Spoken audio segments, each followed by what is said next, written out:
Unas monedas. Unas monedas, señor. He saltado del ala por el lado contrario al que estaba el no muerto, y lo he mirado mientras empezaba a rodear el aparato hacia mí.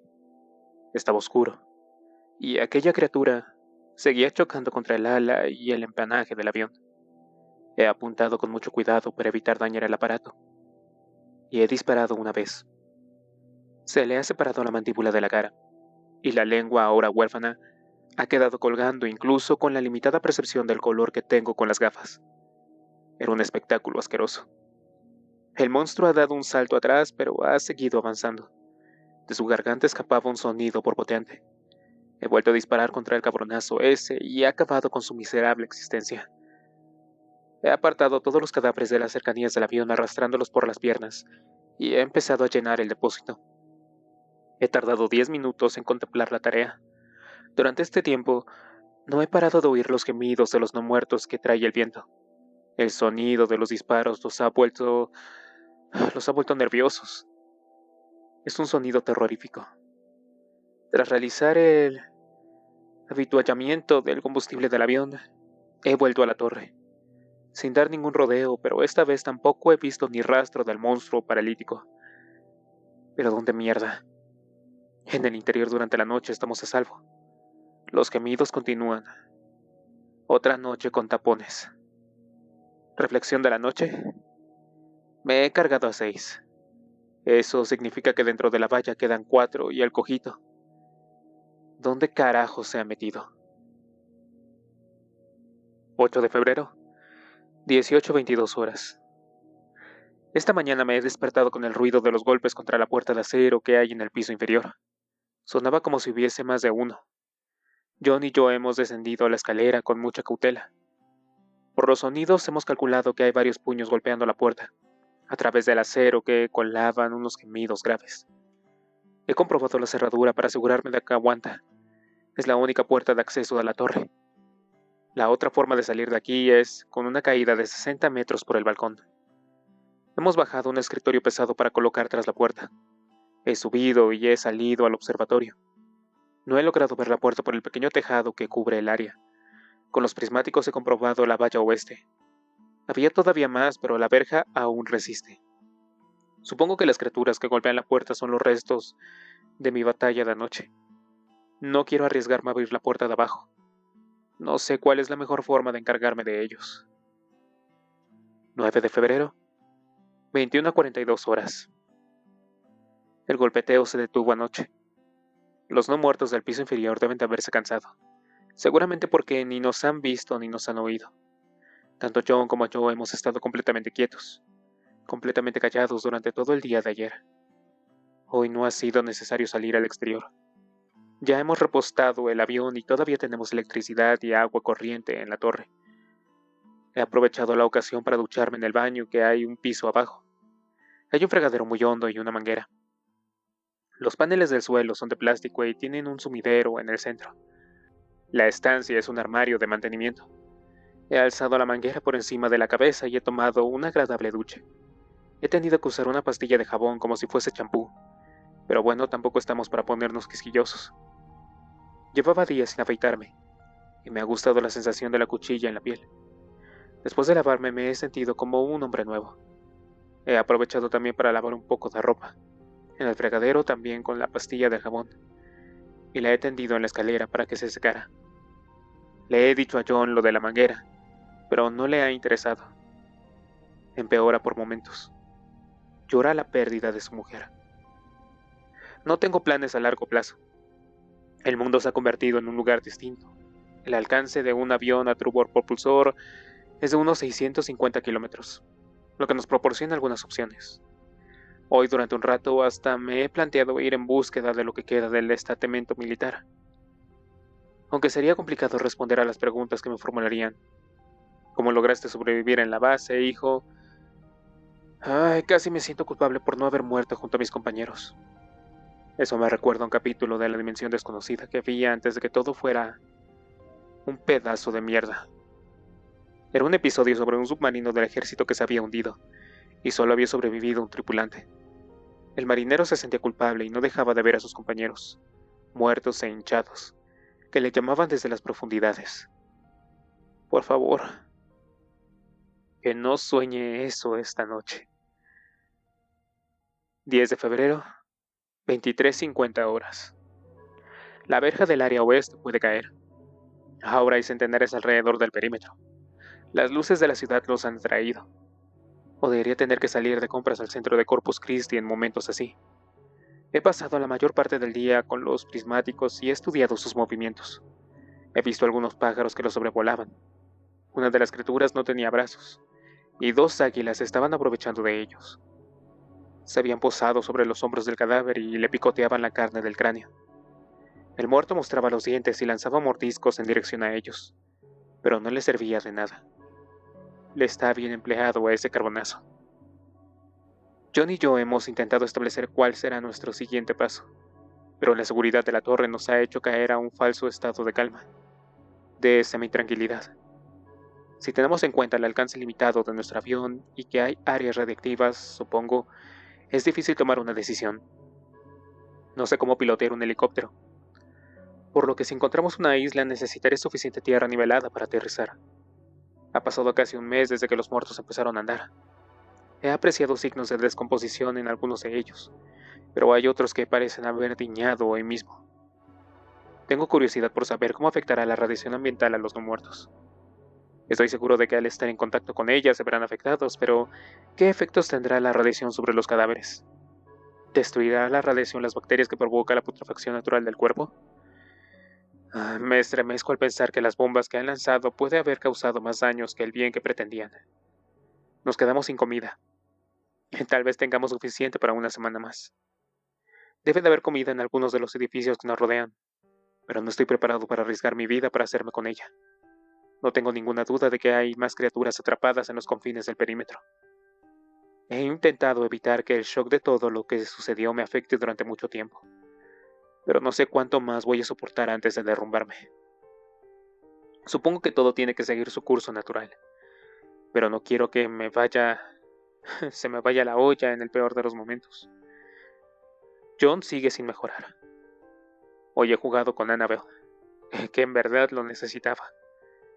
Es una perrita muy buena. Siente que tanto John como yo estamos al borde de la crisis nerviosa, pero no sabe qué hacer para ayudarnos.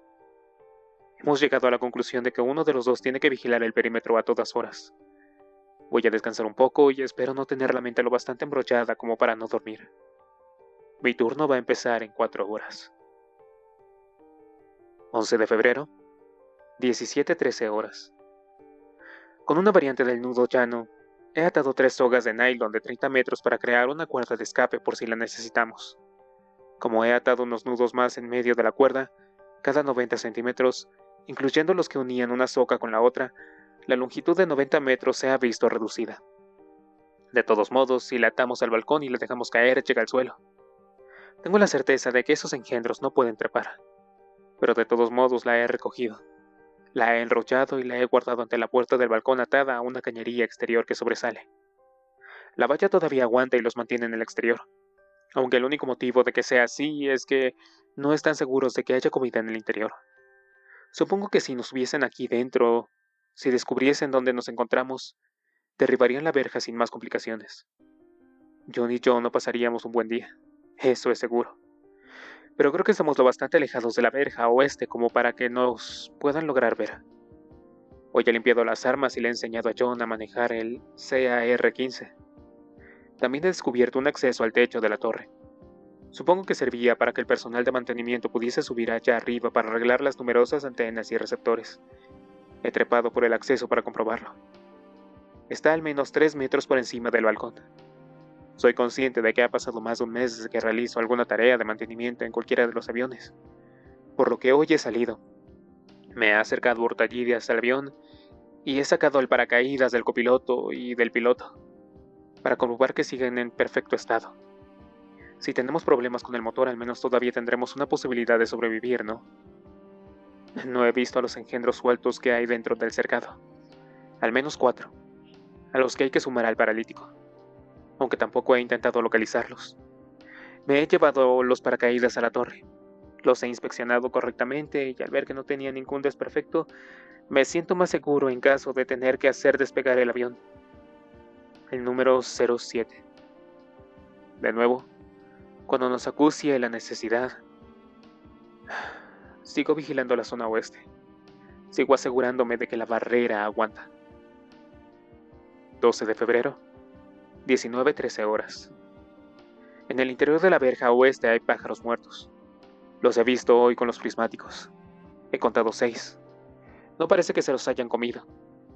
Es como si se hubiesen muerto allí. Están en el suelo, a poco más de 1 metro de la masa de engendros. No puedo distinguir qué especie de aves son. Son negros, lo que elimina la mayoría de las aves de presa. Supongo que no es algo de lo que deba preocuparme mucho, pero aún así pienso en las águilas negras que se posaron sobre los hombros de la criatura sin brazos y le arrancaron tiras de carne. Hoy no ha pasado nada más. La valla todavía aguanta. Esta noche saldré para cargar el resto de munición y de víveres en la carlinga. Me moveré en completo silencio y prestaré mucha atención a los muertos que no tenemos localizados y que vagan por el interior del perímetro. La única cosa que hace reaccionar a esas criaturas es la carne viva. No las he visto intentando comerse las unas a las otras. Hay algo que debe atraer a esos engendros fuera de mi vista. Annabelle, duerme. Ojalá gozara de la despreocupación de un perro. ¿La ignorancia? En serio que es una bendición. 21:22 horas. Estoy temblando. No he tenido miedo a la oscuridad desde que era niño, pero todos mis miedos se han reducido a hoy. He cargado todos los objetos en la bodega del avión, estaba nublado y la luna era casi nueva, por lo que la oscuridad me envolvía todo. Y mis gafas se han ennegrecido del todo. Llevaba pilas conmigo por si algo parecido llegaba a sucederme, pero no me imaginaba que se gastarían con tanta rapidez. He empezado a sacarlas con torpeza de en medio de la oscuridad. Estaba a más de 100 metros de la torre. Mientras seguía allí sentado en la oscuridad e intentaba encontrar cómo colocar las pilas, he empezado a escuchar el ruido de algo que se arrastraba.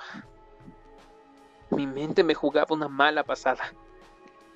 El miedo escalaba posiciones. Por fin he logrado colocar las pilas correctamente. Me he puesto de golpe las gafas de visión nocturna en la cara y he ajustado el intensificador. Cuando la imagen verde granulada se ha puesto en marcha, he comprobado mi perímetro. Soy un imbécil, no había nada. Toda esta situación ya me supera. He corrido hacia la torre, he subido la escalera y me he sentado. John examinaba uno de los mapas que encontramos hace unos días. Me he acercado para mirar por encima de su hombro y he visto el lugar que ha señalado con un círculo. Mustang Beach. No está muy lejos de aquí. 13 de febrero, 20:13 horas. Afuera está muy oscuro. Hace mucho frío, sobre todo en el interior de la torre. Supongo que si volviésemos a encender las luces, el ambiente se caldearía un poco, pero las criaturas que hay al otro lado de la valla oeste se pondrían nerviosas. Lo más seguro es que las vieran. Al anochecer he ascendido por el acceso del techo, que me he quedado absorto mirando a las estrellas. No hay ninguna luz encendida en el interior del perímetro. John y yo nos dedicamos a apagarlas cuando vimos que los muertos empezaban a reunirse en masa en la verja oeste, por lo que la Vía Láctea se distinguía perfectamente. Creo que John ya se está recuperando de su bajón emocional. Ya empieza a superarlo al menos. Hoy incluso me ha hecho un par de bromas. No he abandonado la torre para nada, pero tendría que devolver el paracaídas del avión para que tengamos menos cosas que cargar el día que partamos. Todavía estoy muy asustado por lo de anoche. Así que lo de los paracaídas tendrá que esperar a mañana. O al menos un poco. Aún me intriga lo que hay en la zona oeste para que las criaturas se amontonen allí, y no en ningún otro lado. Me encantaría poder disfrutar de comida de verdad. Cuando John comprobaba los canales de radio, ha oído una emisión de un avión de las fuerzas aéreas que sobrevolaba el área. Hay un dato clave que John me ha comunicado que me ha dejado preocupado. El piloto ha tenido que volver para ahorrar combustible. Ha insistido en las pocas reservas con las que cuentan en la base. Todo esto indica que están racionando el combustible, así que están confinados en un área que no está del todo accesible. El gobierno, o al menos esa parte, está tan atrapado como nosotros. Cada vez me parece mejor la idea de ir a una isla cerca de la costa de Texas. El único problema es que será difícil conseguir víveres suficientes con solo 2 personas inspeccionando los despojos. 14 de febrero, 14:40 horas. La verja está empezando a bombarse hacia el interior. No sé cuánto tiempo aguantaré en pie, ahora o nunca. He comprobado las mangas. Sopla un fuerte viento de este a oeste que cruza el aeródromo. Despegaremos tan pronto como me salga de los malditos cojones. La torre. 15 de febrero, 22:43 horas. Mira, no te voy a mentir, la situación es crítica. He dejado de sangrar, pero la cabeza aún me da vueltas por la pérdida de sangre. Lograron abrirse paso justo cuando estaba escribiendo la entrada de ayer. No me di cuenta de que estaban en el interior del perímetro hasta las 14:45 horas. Entonces ya era demasiado tarde, tanto John como yo los vimos. Una sección de alrededor de un centenar de metros de la verja había cedido y estaba penetrando en el aeródromo como hormigas de fuego. Reunimos todos los objetos esenciales, al menos los que creíamos que necesitaríamos, y fuimos hacia la puerta. Embarcaríamos en el avión y escaparíamos de allí. Cuando llegamos a la planta baja y abrimos la puerta, ya había 4 esperándonos.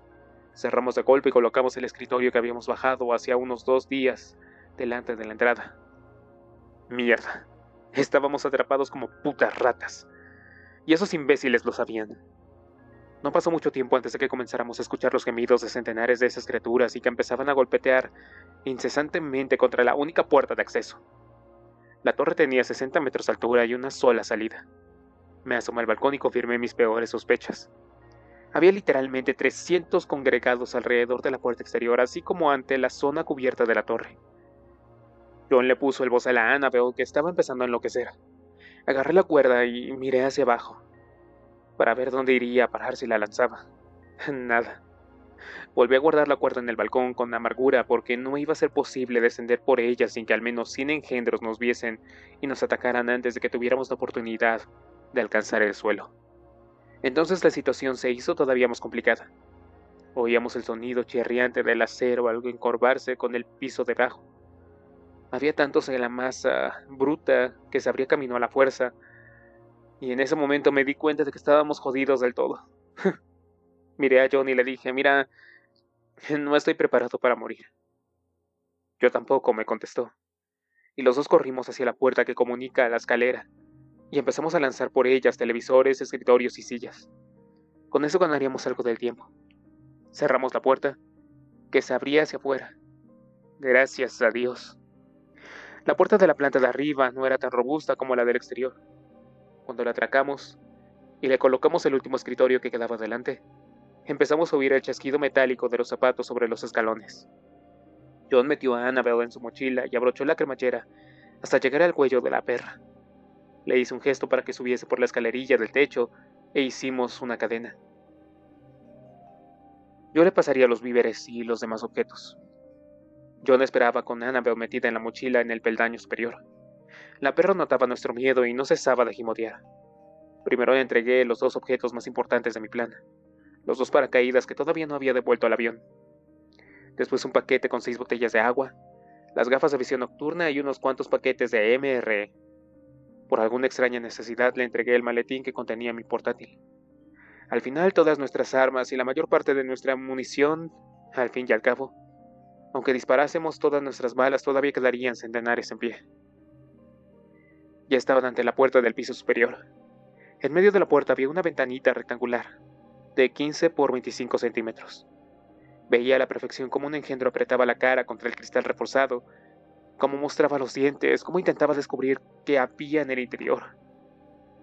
Empezó a dar golpes y a gemir cuando me vio. Los otros le imitaron enseguida y John acabó de trepar hasta el tejado. Subí detrás de él. Hacía viento como anteayer. Buenas noticias, seguramente. John se descolgó la mochila y la perra de la espalda y le dio la vuelta, para podérsela colgar del pecho. Le ayudé a ponerse el paracaídas y con algunos amarres se lo até sin dificultad mucha. Al menos para no limitar su movimiento. Le di unos consejos esenciales de cómo quitarse el paracaídas una vez hubiese aterrizado en el suelo. Le expliqué que era básico que desatase las 2 tiras interiores antes de la del pectoral. Asintió para comunicarme que lo había entendido y yo me incliné para coger mi propio paracaídas. Del interior de la torre nos llegó el sonido de cristales rotos. Debían de haber arrancado el cristal reforzado del marco. Esperaba que esas criaturas no fuesen capaces de subir por escaleras del mano. Sujeté mi fusil con los mosquetones de la mochila y aseguré la culata en la anilla de mi pecho. Llevaba el cuchillo enfundado en el cinturón para poder agarrarlo enseguida cuando llegase al suelo. Yo iba a ser el primero en saltar. En ese momento volví a escuchar el ya familiar sonido del acero al combarse, el chirrido que emitía el escritorio al arrastrarlo por el suelo. No teníamos ninguna forma de atrancar la escotilla de acceso al tejado desde afuera. Era muy sencillo. Si podían trepar, llegarían aquí arriba. Una última lección para John. Asegúrate de tirar de los elevadores para frenar la caída. Le descubrí el aspecto que tenían los elevadores. Hice que John me observase mientras yo avanzaba poco a poco hacia el borde del tejado. Aún oía todo el ruido que hacían ellos debajo de mí. El ruido que hacían al intentar localizar su comida. La puerta del balcón se abrió de un empujón. Por alguna razón no parecían tan putrefactos como creía. Calculé que en aquel momento en el interior de la torre debía de haber 200 muertos vivientes. John se inclinó y los vio. Palideció de miedo, y no era el único. No era solo el miedo que se lo comiese en vivo, sino saltar de la torre, romperse ambas piernas y no poder defenderse. Yo era consciente de lo que estaba pasando por su cabeza, porque yo también pensaba lo mismo. En ese momento, la escotilla de acceso al techo se elevó y volvió a cerrarse con un chasquido. La alianza de una criatura resonaba al chocar contra la escotilla. Al alzarse, al alzarla unos cuantos centímetros y dejarla caer de nuevo con estruendo cada vez que la mano la empujaba hacia arriba. Durante un instante lograba ver la exangüe mano, cuando el peso de la escotilla volvía a empujarla hacia abajo. Estuve a punto de perder los nervios. Logré que John me volviese a prestar atención y le mostré cómo tirar de la anilla de apertura del paracaídas piloto. El piloto es un paracaídas pequeño que captura la fuerza del viento y jala el resto de la tela, hasta sacar todo el paracaídas. El piloto del tipo que llevábamos se activaba con un muelle. Se tiraba de la anilla y salía disparado. Capturaba el viento y desplegaba el resto. Comprobé la manga de viento que había al otro lado del aeródromo. Podíamos saltar. Miré al suelo. Había demasiados, pero parecía que la mayoría se había metido en la torre. Tiré de la anilla y me mantuve en el borde, para no caer antes de que todo el paracaídas se desplegara. El viento llenó el paracaídas principal y me alzó por los aires literalmente. Vi cómo la escotilla se abría del todo y oí el estruendo al golpear contra el tejado cuando cayó a un lado. John estaba justo detrás de mí. Las criaturas del balcón vieron cómo John y yo saltábamos y empezaron a gritar. Alcé la mirada cuando sus manos estiradas hasta el límite se alargaban para intentar agarrar la tela del paracaídas. A cada pocos metros había ventanas que daban a la escalera. Mierda. Estaban trepando unos encima de los otros para llegar arriba. Muchos iban vestidos con uniformes militares. Mis cálculos de que había unos 200 habían quedado cortos. Por la forma en que estaban apilados en la escalera debía de ser casi un millar. Floté poco a poco hacia el suelo durante lo que me pareció una eternidad. Cada ventana ante lo que pasábamos al descender era como una instantánea. Un Picasso de rostros muertos, de extremidades entremezcladas. Volví a la realidad al chocar contra el suelo. No fue un aterrizaje suave, pero no me rompí nada. Solté los amarres del paracaídas y di una voltereta para escapar de la tela. Desenfundé el cuchillo y esperé a que John aterrizara. Las imbéciles y malditas criaturas se estaban acercando. Cuando John llegó al suelo, empezó a desembarazarse del paracaídas. Ninguno de los dos quería que el viento nos arrastrara hacia un grupo de aquellos monstruos. Tuve que ayudarle y rasgar el arnés de nylon con el cuchillo. Le pedí a John que agarrase uno de los extremos de la tela. Corrimos hacia un grupo de engendros que se interponía entre nosotros y el avión. John comprendió cuál era mi plan. Atrapamos al menos 10 criaturas en el paracaídas estropeado, los rodeamos y atamos el arnés rasgado con el paracaídas piloto. Por suerte, con nuestro salto desde el techo, nos habíamos acercado 50 metros en dirección al avión. Corrimos todo lo rápido que pudimos. Con todo el movimiento, la perra resbaló de la mochila de John y cayó al suelo. John estaba delante de mí, por lo que pude recogerla al pasar. Estaba tan asustada que intentó treparse hasta la coronilla. No la culpo. Sentí la orina caliente que me caía por el traje. Sabía miedo encima. Llegamos hasta el avión. Abrí la mampara de la cabina y lancé todas mis cosas en el asiento trasero. John y Annabelle saltaron en la parte de atrás y le recomendé a John que se pusiera el cinturón. Salté al asiento del piloto, cerré la cabina y pasé el cierre. Recordé la secuencia de arranque de la lista de comprobación y por costumbre empecé a recitarla en voz alta mientras llevaba a cabo la secuencia. Bien, número 1, encender el reloj. Número 2, el interruptor de arranque. Número 3, baterías por encima de los 10 voltios. Número 4, luz de ignición encendida. Número 5, luz de la presión del combustible apagada. Número 6, presión del aceite aumentando. Número 7, NI sobre 12%. Número 8, palanca de condición a posición paralela. Número 9, indicar que todo va bien al señalizador. Casi me reí al recordar este paso. No había ningún señalizador, aunque estaba seguro que el muy cabrón estaba allá afuera, en alguna parte buscándonos. Coloqué la palanca de condición a máxima potencia y sentí como el propulsor agarraba aire. De ninguna manera podría haber evitado lo que sucedió a continuación. Había 50 de ellos acercándose a nosotros. Lo único que podía hacer era colocarme en posición de despegue. Uno que estaba cerca del morro se acercó a la hélice. Siempre me había preguntado cómo sonaría, pero ahora ya lo sabía. Era como un triturador de verduras. El cadáver perdió todo el hombro izquierdo. Comprobé las revoluciones de la hélice. Habían bajado un poco, pero volvían a aumentar hasta estabilizarse a 2200 revoluciones por minuto. No quería golpear a ninguno más. Pulsé los pedales, alejé el morro de los cadáveres e hice rodar el aparato hasta colocarlo en posición de despegue. Llegué a rozar algunos más, pero nada tan bestial como el primero. Comprobé la presión del combustible. Era perfecta. Todo estaba en verde, empujé la palanca de energía al máximo e inicié el rodaje de despegue. 50 nudos. El indicador de velocidad se puso en marcha. 65 nudos, 70 nudos. Uno se quedó pegado en el ala izquierda, pero la cadera se le quebró por fin antes de alcanzar los 80 nudos. Al llegar a los 85 tiré de la palanca hacia mí. Ya estábamos en el aire.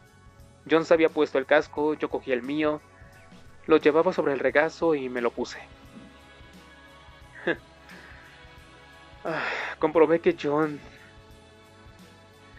estaba en funcionamiento del sistema de comunicaciones interno. Me recibía, pero por la forma en que hablaba era evidente que aún estaba en shock. Además, por el retrovisor veía que tenía los labios morados. Lo peor de todo era que no teníamos ningún lugar al donde ir. Mientras nos elevábamos volví la vista hacia el norte, hacia la torre. El techo estaba lleno de no muertos y caían por el borde como si fueran Nejims. Yo intentaba pilotear el avión y consultar la carta de navegación al mismo tiempo. Avanzaba a bandazos, y por los auriculares del casco oía cómo John vomitaba. Era un sonido divertido, pero no quería burlarme de él. Encontré un aeródromo abandonado llamado Isla Matagorda, a unos 150 kilómetros al noreste en nuestra posición. Lo marqué en la carta con un bolígrafo rojo. Parecía que, bueno, había muchas islas alrededor, y no estaban muy alejadas de Corpus, por lo que seguramente la energía eléctrica seguiría funcionando. Volamos al noreste durante unos 20 minutos a 180 nudos cuando empecé a tener problemas de propulsión. El motor funcionaba correctamente, pero la hélice estaba perdiendo su ángulo de incidencia, por lo que no agarraba el aire necesario. En poco tiempo empezó a colocarse en paralelo a mí. Estaba convencido que el problema lo había provocado el cadáver que habíamos triturado. No tenía elección. Tenía que hacer que el avión planeara, ya que el aceite del control de ángulos de la hélice debía de estar perdiendo presión. Coloqué la hélice en paralelo con ayuda de la palanca y reduje el motor a 300 libras-pies de torque. Según la carta de navegación, debería ver la pista de aterrizaje, pero todavía no la veía. Descendí a 900 metros para poder planear correctamente.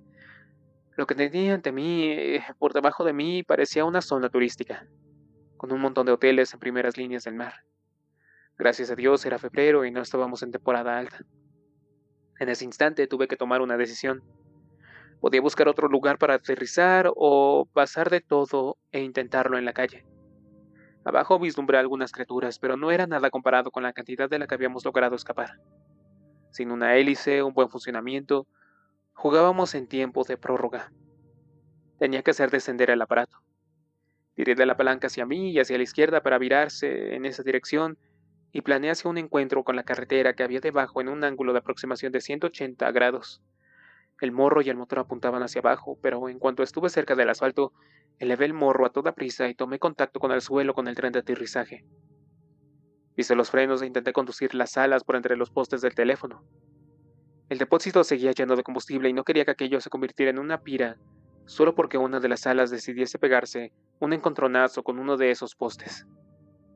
Durante el avance, me llevé por delante del ala, con la ala derecha, a una criatura.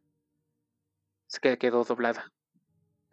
Se había golpeado la cabeza con tanta violencia contra el ala que cuando la parte superior del cuerpo chocó contra ella, murió al instante y dejó un pudding de sesos marronuzcos esparcidos por ella. Comprobé la velocidad. 50 nudos. Frené hasta detener el avión. El área que nos rodeaba estaba despejada. Le hice a John una señal para que saliera.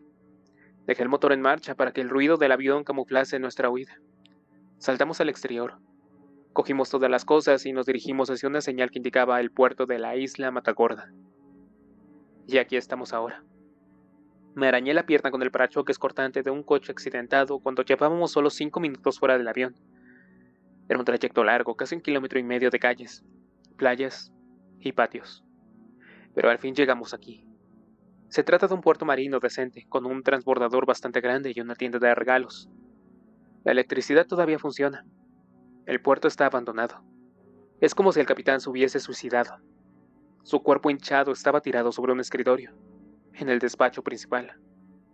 Lo que quedaba de su cerebro estaba desperdigado, sobre un calendario abierto por enero. El televisor seguía encendido, pero solo se recibía nieve. Una señal muerta. 16 de febrero, 19:12 horas. Hoy me siento muy débil. Si no fuese por John, ya estaría muerto. Annabel duerme junto a mí. Afuera está muy oscuro, llevo todo el día desmayándome y volviendo a despertar. Se me ha infectado la pierna. Necesito antibióticos. En un cajón del escritorio, el capitán de puerto encontramos algo de whisky. Lo he estado usando todo el día de desinfectante y calmante. Mañana John hará una incursión en solitario para encontrarme medicamentos y tratar la infección. De momento no corremos peligro. Ayer, seguimos oyendo el ruido del motor del avión todavía en marcha durante al menos 2 horas antes de que se apagara. De todas formas, solo era chatarra.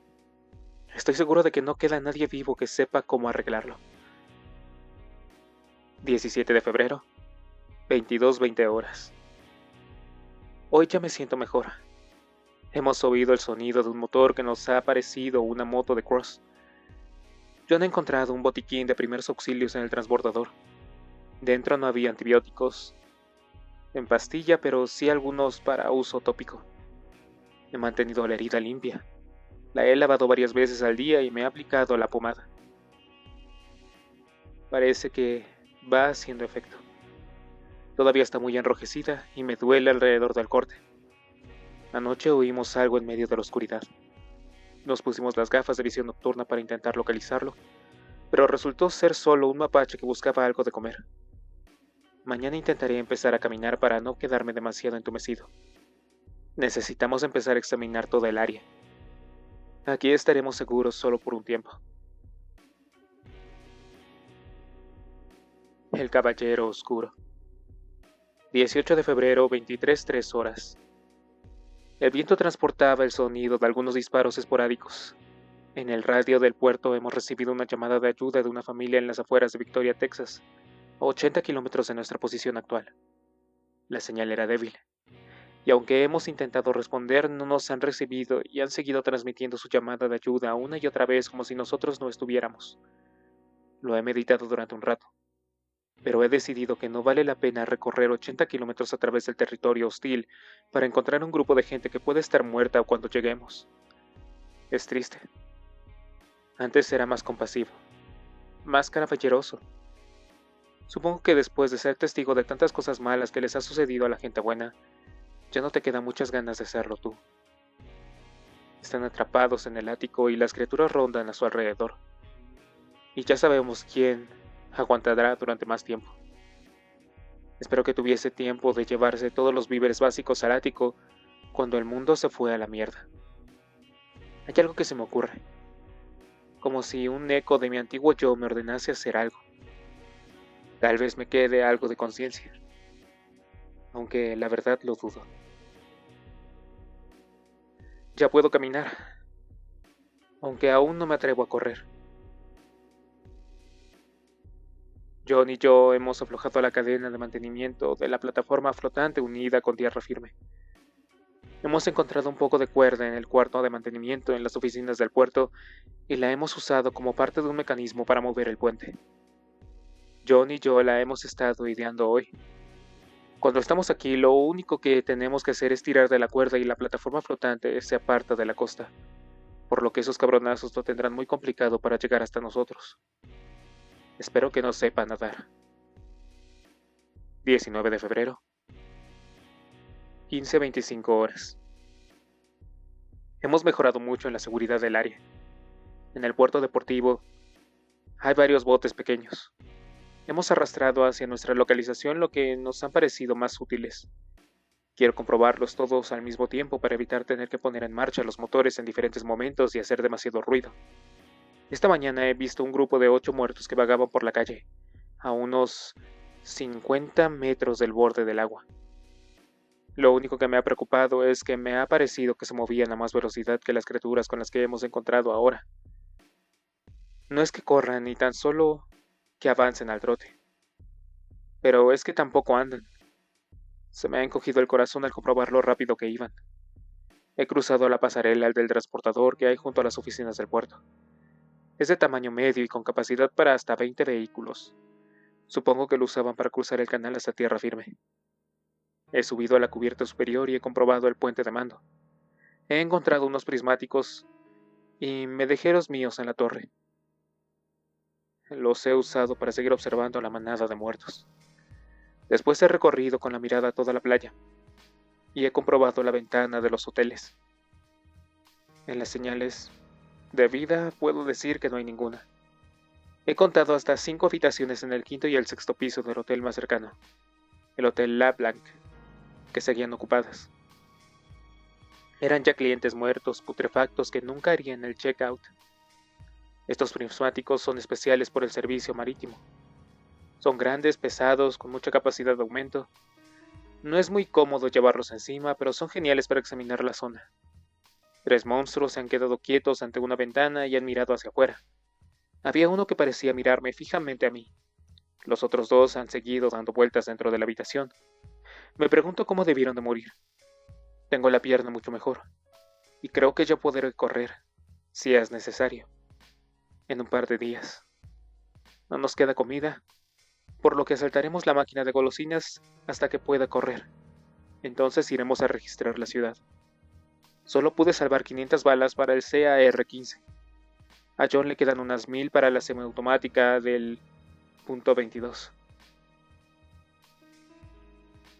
22:23 horas. Hace una media hora he oído un ruido. He encendido las gafas de visión nocturna y me las he puesto, esperando volver a ver un mapache, pero... no. Hay 4 criaturas en el borde del agua, que miraban hacia nosotros. No emiten ningún ruido, tan solo están de pie y se balancean con los brazos inquietantemente ante la orilla. Nosotros nos mantenemos todo el silencio que nos es posible.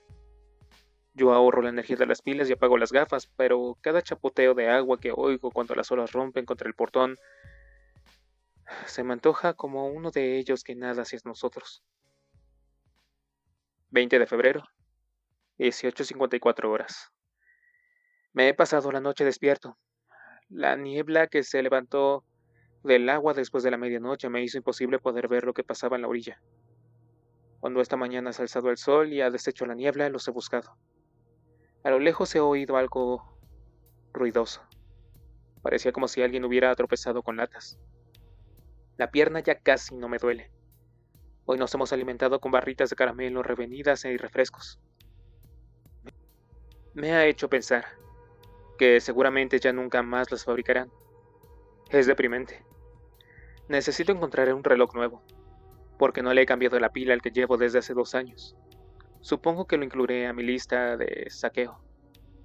Claro que robar para sobrevivir no es saquear, aunque la diferencia sea muy leve. No planeamos saquear una joyería, pero no voy a dejar de apropiarme de nada que pueda salvarme la vida. Por cierto, me alegra un poco el asunto. John y yo hemos encontrado una emisora de radio que todavía emite música. Es una lástima que está automatizada y que emita en un bucle que se repite cada 12 horas. pero es bueno para la moral, supongo. Estoy contento de que todavía funcione. Hasta podemos imaginar que es en directo. Al final creo que nos ayuda un poco.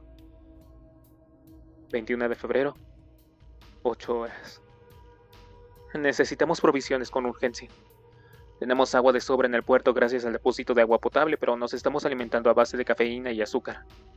No sería muy útil contar con un mapa detallado de la zona, aunque lograr encontrarlo puede resultar fatal. Esta mañana, a primera hora, cuando empezaba a brillar el sol entre la niebla, he oído cómo una gran cantidad de seres caminaban por la calle que hay ante el transbordador. Se desplazaban juntos por alguna razón. Parecía que el mismo ruido que ellos provocaban los atraía. No he podido ver a todo el grupo, pero he calculado que debían de ser al menos unos centenares de ellos. John y yo hemos escogido el mejor bote de entre los que acercamos a nuestra zona hace unos días. He comprobado el tanque de combustible y he visto que estaban a 3/4, más o menos. He ido a comprobar si la bomba de combustible que hay en el puerto todavía funciona, y he entrado en las oficinas para localizar los interruptores de funcionamiento. El interruptor de la bomba 2 estaba encendido. Me he acercado a la bomba para usar la 2 para repostar el bote. Nada. Aunque la bomba funciona, no salía combustible. Debieron de secarlo cuando el mundo se fue a la mierda. He vuelto al interior de la oficina para poner en línea la bomba número 1. He presionado la boquilla de la manguera, que ha bombeado unos cuantos segundos antes de que no saliese nada de combustible. Ha surgido un arco iris de gasolina que ha caído sobre la superficie del agua. En otra época eso me habría costado una buena multa. Con unos cuantos bombeos, he acabado de llenar el depósito. He encontrado un par de bidones de plástico en el puerto. Los he llenado y los he atado al interior de la lancha. John ha vuelto al interior. Ha tomado mi fusil y ha apuntado hacia la orilla mientras yo trabajaba. Seguimos sin tener ni idea de si los muertos serán capaces de cruzar el agua. Ayer, cuando escuchábamos las últimas emisiones radiofónicas de música de la humanidad, encontramos una caja de metal con llaves al lado de la oficina de administración. Todos los barcos tienen un número de registro pegado en la lateral del casco con cinta adhesiva reflectante. Así que no nos ha costado mucho encontrar la llave. He encontrado la que pone Shamrock 220 y he salido para intentar ponerla en marcha. El extremo al final de la lancha se había deslizado y ahora estaba frente a la puerta de la oficina cuando yo he salido. El nombre del bote estaba pintado en la parte trasera en forma de semicírculo. Se llamaba Bahama Mama. He saltado a popa. Me he dirigido al timón y he colocado la llave. John seguía sentado en el muelle, con sus entrenados ojos centrados en las hileras de hoteles y en la calle. He colocado la palanca de marchas en posición de encendido y he girado la llave. El segundo intento se ha puesto en marcha sin ningún problema. Lo he dejado ronronear durante 5 minutos. Me he sentado y le he dedicado una sonrisa a John, celebrando la suerte que hemos tenido. He vuelto a girar la llave a la posición de apagado, y cuando el motor se ha callado hemos descubierto el ruido que había estado cubriendo. Unos estremecedores gemidos como los gritos de un estadio de fútbol resonaban con todos los edificios de la playa. Desde el interior del puerto oíamos la respuesta de Annabel. Estaba totalmente histérica a causa de aquel ruido incesante, y a mí se me erizaron los pelillos de la nuca. Ahora que sabemos que el motor funciona, ha llegado el momento de trazar un plan para reunir víveres. Saldremos por la mañana. 22 de febrero, 4:40 horas. A medida que pasó el día de ayer, la costa se convirtió en la zona de reunión de al menos 50 de aquellos seres que suplicaban por nuestra carne. Hay algo en ellos que no cuadra. Ahora la cantidad que se ha visto reducida a apenas a 20. Bahama, Mama y Co. parte en busca de víveres. El éxodo de Bahama Mama. 23 de febrero, 26 horas. Con la ayuda de las gafas de visión nocturna, ayer por la mañana preparé el barco para poder salir a primera hora de la mañana. Alrededor de las 4:30, empecé a cargar barritas de caramelo, agua embotellada, munición y algunos bidones más de combustible. También tomé una palanca de acero por si necesitamos forzar alguna puerta para entrar en algún edificio. John preparaba un pequeño refugio casero para Annabel. Sería peligroso llevarla con nosotros. Y aquí, entre los límites de nuestro escondrijo flotante, la perra estaría bien. Alrededor de 20 muertos vagaban por la costa, cegados por la noche, esperando poder vislumbrar a su presa. En el cobertizo de mantenimiento encontré unos remos de plástico y también los guardé en el bote, con el mayor de los sigilos. Nunca sabía qué iba a pasar. Subimos a la lancha y soltamos amarras. Encendí de mala gana el motor y comprobé el movimiento de la línea de la costa. Algunas criaturas se sacudían salvajemente y 2 habían adentrado al agua que les cubría hasta las rodillas. Pensar que tal vez estaban disminuyendo su vapor al agua hizo que una serie de escalofríos me recorriera la columna vertebral. Cuando partimos nos dirigimos al oeste. Había encontrado una carta de navegación especial para trayectos acuáticos en las oficinas del puerto. Qué lástima que no hubiese un mapa de Isla Matagorda. Aunque conocía la forma general de la isla, no tenía ni idea de los detalles. Ahora nos dirigíamos hacia la bahía de San Antonio. Avanzábamos con lentitud, para no desperdiciar combustible, y vigilábamos los posibles peligros que podían aparecer repentinamente entre la bruma mañanera. Por lo que mostraba la carta de navegación, nuestras opciones eran muy evidentes. Navegaríamos hacia la bahía de San Antonio, y después podíamos decidir avanzar hacia la costa este o a la oeste. Al oeste había un pequeño pueblo, según la carta, llamado Oswell. Al este estaba Seadrift. Ni John ni yo los conocíamos, así que nos pusimos de acuerdo en dirigirnos a Seadrift, sin ningún motivo en concreto. Tal vez por el nombre que significa flujo marino, se nos antojó que estaría mejor habilitado para atracar. El sol ya se alzaba sobre el horizonte al este y nos caldeaba la espalda cuando tuvimos a Seadrift a la vista. Había varias dársenas largas, lo que debía de proporcionarnos mejores atraques para los barcos pesqueros. Apagué el motor y empezamos a remar hacia el muelle. No nos pudimos permitir el lujo de hacer ruido. Examiné la costa con los prismáticos que había encontrado en el transportador. Estaban allí. Podía ver cómo aquellas carcasas lamentables vagaban sin rumbo arriba y abajo por la calle principal que recorría toda la bahía. No eran muchos, pero sí lo suficientes para darnos problemas. El letrero del muelle decía Centro de Pescadores del Muelle. Uno de los barcos atracados contaba con una tripulación de cadáveres. John y yo vimos a 3 muertos vivientes que recorrían la cubierta de un barco pesquero, a solo 40 metros de nosotros. Nos vieron y uno de ellos se lanzó hacia nosotros hasta caer por la borda. Desapareció por las turbias aguas de la bahía. Mientras remábamos hacia el muelle, vimos una pequeña tienda de comestibles y cebos justo en el embarcadero. Amarramos el mama a una soga con una distancia prudencial. John y yo, con mucho cuidado, nos apeamos sobre las gastadas planchas de madera del embarcadero. Yo había agarrado la palanca y me la había colgado en el cinturón. Cada crujido que se oía nos parecía tan fuerte como un trueno. El sonido de los muertos que caminaba por el otro barco era mucho más fuerte que el nuestro, pero el ambiente permanecía silencioso. No había sonidos de la naturaleza, no se oían los motores, incluso el sonido del agua que rompía contra la orilla parecía silenciado. La pasarela que llevaba al barco en el que todavía quedaban 2 cadáveres seguía colocada en su lugar. Eran una amenaza. Hice que John atrajese su atención. Empezó a mover los brazos mientras yo no hacía más que deslizarme hacia la pasarela de madera que conectaba el muelle con la embarcación y con cuidado la tiraba al agua. El chapoteo sonó más fuerte de lo que había imaginado, y los 2 engendros se volvieron enseguida hacia mí gimoteando con el quejumbroso sonido que ya me era tan familiar. La cubierta del barco en el que estaban los 2 cadáveres estaba rodeada de cangrejos. En la popa se amontonaban una gran cantidad de peces muertos. El hedor era insoportable. Los cangrejos pisaban los pantalones de los muertos. Había algunos caparazones inmóviles tirados sobre la cubierta. Les habían arrancado las pinzas, y las conchas estaban rotas. Al volver a observar los rostros de aquellas criaturas no muertas, me fijé que les faltaban algunos dientes, o que tenían algunas piezas rotas. Los muy imbéciles habían intentado comerse los cangrejos. Decidimos alejarnos de aquella extravagante tripulación y nos dirigimos a la tienda de comestibles. Con las armas preparadas nos acercamos a la puerta principal.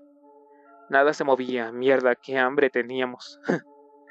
Y pensar que toda la comida que debía de haber allí dentro de lo solo conseguía empeorar las cosas. Con el brazo derecho sujetaba en alto el fusil, mientras con la mano izquierda alzaba la barra de acero negro. El establecimiento no era mayor que un campo de tenis. Las contraventanas a prueba de huracanes estaban cerradas, lo que impedía que pudiésemos ver lo que se cosía en el interior. La única pista era a través del cristal de la puerta principal. 2 carteles colgaban de la puerta. Por dentro, se leía cerrado, y se necesita ayudante. Este último se quedaba corto. Me acerqué a la puerta, tomé el pomo y tiré de él. Nada, claro. Tendría que ser a las malas. Coloqué la barra entre la puerta y el marco y empecé a empujar. En esta ocasión no me pillarían por sorpresa. Volví a pensar en el Walmart. Parecía que hubiesen pasado años. Miré hacia el interior nervioso intentando captar el más mínimo movimiento, mientras gruñía e intentaba abrir la puerta. John se había convertido en un buen hombre para llevar en la retaguardia. Me cubría mientras intentaba localizar movimiento. Tras unos cuantos minutos de lucha con la puerta, logré abrirla. La tienda estaba sumida en la oscuridad, y hacía mucho calor en su interior. Olía a fruta podrida. Encendí la linterna que llevaba montada sobre el fusil, pasé la luz por toda el área e intenté escuchar cualquier cosa que se saliese de lo normal. John y yo cogimos un carro cada uno y nos acercamos a la sección de alimentos en conserva. Los llenamos en silencio con todo lo que todavía se podía comer y beber. Empezamos con los alimentos imperecederos. Todo el pan estaba mohoso, pero algunas galletas estaban bien conservadas. Obviamente todo lo enlatado seguía bien. Todo lo que contenía la sección de refrigerados estaba podrido. Enfoqué con la linterna los cristales de la puerta y vi las botellas de leche amarillenta y el queso enmonecido. Y algo más llamó mi atención. Algo se movía en el congelador. Siempre había sabido que había algo de espacio en el fondo para que los reponedores pudiesen guardar la mercancía. Parece que el reponedor y un amigo suyo seguían allí. La luz los excitó y vi cómo empezaban a golpear las estanterías llenas de leche. A través de una de las secciones, uno de ellos empezó a arrastrarse entre las estanterías y acercarse hacia la puerta de la nevera antes de que nos encontrábamos. Decidimos que había llegado el momento de irnos. Condujimos los carritos hacia el frente y examinamos el área, para comprobar si había señales del enemigo. Abrí la puerta. John fue el primero en salir.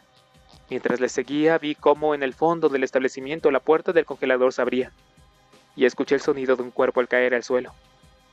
Era el reponedero, dispuesto a ofrecerse si podía ayudarnos en algo. Corrimos de vuelta al embarcadero a toda prisa. Los carros hacían mucho ruido y no quería esperar a ver qué era cómo se iba a desenvolver todo. Cargamos rápidamente la lancha con las provisiones. Detrás de nosotros, la puerta de la tienda de comestibles abrió lentamente y distinguí la figura pálida de la criatura que había estado atrapada en la sección de refrigerados. Saltamos en el bote y, enseguida, nos alejamos del puerto. Remábamos con todas nuestras fuerzas, y nos detuvimos cuando ya habíamos avanzado 10 metros. Había llegado el momento de tomarse un respiro. Con el cuchillo abrí una lata de buey estofado, y me tragué el contenido. John me imitó. Nos quedamos sentados y bebimos algo de agua embotellada mientras nuestro amigo del muelle nos deseaba buen viaje a voz de gemidos. La criatura tenía un aspecto terrible. Le faltaba una mano y media mandíbula. Llevaba un delantal blanco, largo, con algo escrito con sangre. Saqué los prismáticos para leer lo que estaba escrito. Si lees esto, mátame. Sonreí al leerlo, y pensé que me había gustado conocer a ese hombre, mientras hubiera estado vivo. Apreciaba su sentido del humor. Apoyé el fusil en un hombro, y encogí la posición de un solo disparo. Apunté y disparé al reponedor de la cabeza. John me miró y me preguntó: ¿por qué lo has hecho? Con la mirada, pero yo solo pude devolverle la mirada y responderle: un cumplido profesional a nuestro amigo. Es solo eso. Durante el viaje de vuelta a nuestro baluarte marino, no sucedió nada reseñable. Cuando faltaban unos 400 metros para llegar al muelle, apagamos el motor y avanzamos con los remos. No había más seres en la orilla, seguramente porque habían seguido el sonido del motor cuando nos alejábamos esta mañana. Descargamos en silencio la comida, y la bebida también. Le había llegado la hora de cenar a Annabel. Es curioso pensar que seguramente ahora se alimenta con mejor comida que antes de que sucediera todo esto. Pero ¿qué puedo decir? Esa perrita se merece esto y más. después de todo lo que ha tenido que pasar junto con nosotros.